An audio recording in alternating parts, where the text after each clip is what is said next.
What exactly is the meaning of cash flow? What exactly is the importance of liquidity? And what exactly do you understand by capital appreciation?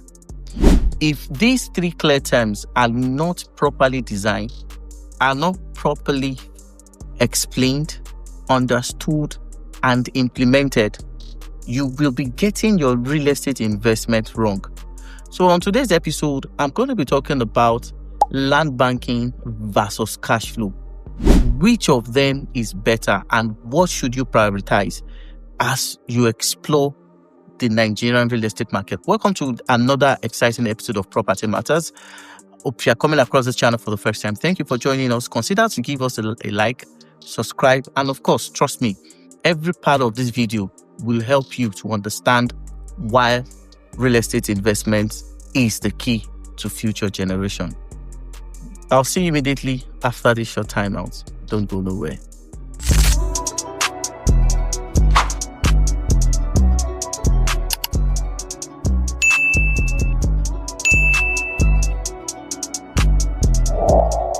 Until you have a clear understanding of how the market is regulated, until you have thoroughly understood some of the principles that guarantee safety in real estate investment, you must understand very well that the business of real estate is interest driven, and sometimes some market fundamentals and important principles that can generate good return are mostly hidden. And this is why it is very important that you follow this video right from the beginning till the final paragraph.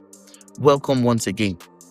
Now, one of the reasons why many people still get it wrong when they're investing in real estate is because of the fact that many of them have failed to understand how the market is being run. Now, you must understand that the industry is being controlled by the capitalists.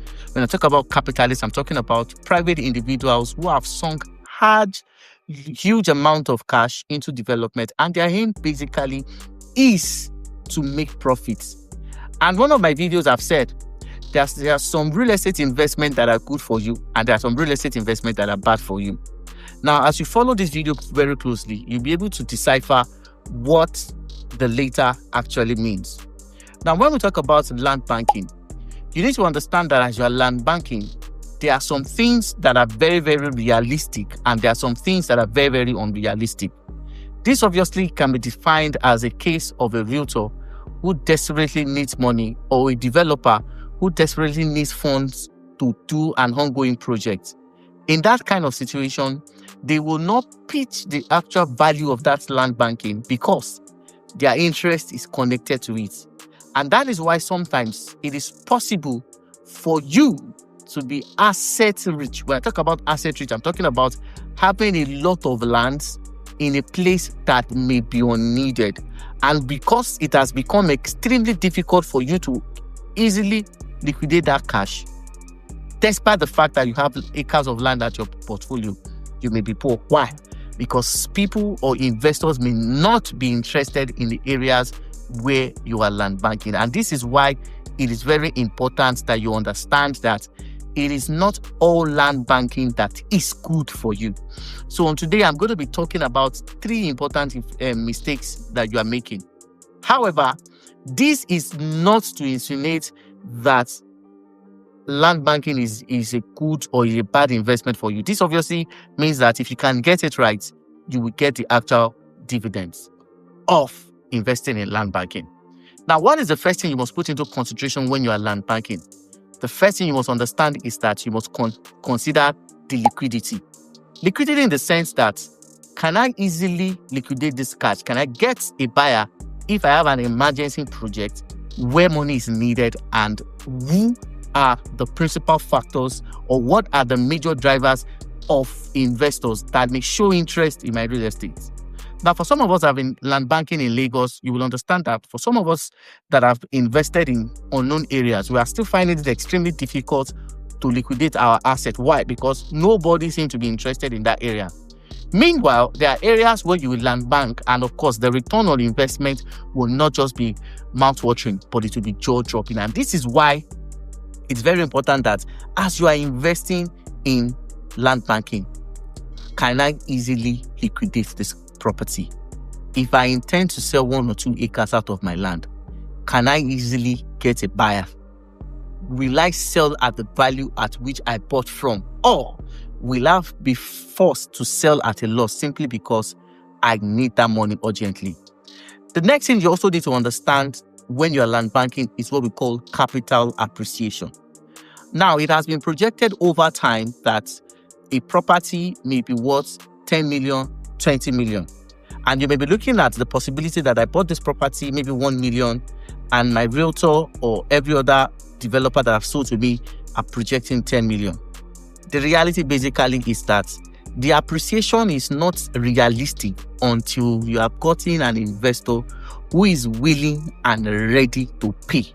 So when we talk about capital appreciation, we have the realistic capital appreciation and we have the imaginary capital appreciation. The realistic is when you get a buyer and when somebody is ready to pay that amount. The unrealistic, on the other hand, is when you are being sweet talk or being motivated. And of course, that motivation is in contrary to the reality of what the economics of the areas where your land is situated. The final thing you should also put into consideration as your land banking is cash flow. Now, you must understand that the business of real estate is a demand-driven industry. And I used to feel for real estate investors who are only investing out of what?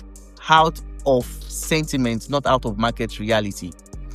Now, a land banker that has several acres of land in an unknown destination is not in the same asset category with someone that has land in areas where there is demand. Now, when we talk about areas where there is demand, what are the major things that determines areas that are in demand? Number 1 is infrastructural development. Number 2 is the level of urbanization. And number 3 basically is the population of that area. Someone that has large acres of land in an unknown destination is not in the same category with someone that has large acres of land in places like Shombotedu, Ikeja, Abijo, Lekki Phase 1, Magodo, and to mention but a few. They are both land bankers. However, the capital appreciation is not the same. And of course, the cash flow opportunities that are with the owner are not the same. So these are some of the important things you should put into consideration. Now, when we are land banking, a lot of people do not understand that in the real estate industry in Lagos, Nigeria, if you don't consider cash flow, if you don't consider liquidity, if you don't consider capital appreciation, and you are making investment based on recommendation and on realistic capital or projected returns, you must understand that the place of demand is very important. You must understand the area of infrastructure development. And of course, you must understand the market availability for that property. If these 3 things are not thoroughly understood and perfectly implemented, your land banking investment may turn out to be a disaster. And this is why it is very important that regardless of the type of real estate investment you are doing in Lagos, it is very important that you allow a professional with adverse market knowledge to be the one to advise and of course pioneer your next real estate development. If this sounds very, very interesting, consider to give us a thumbs like, subscribe to this channel, and I'll see you in my next video. Bye for now. God bless you.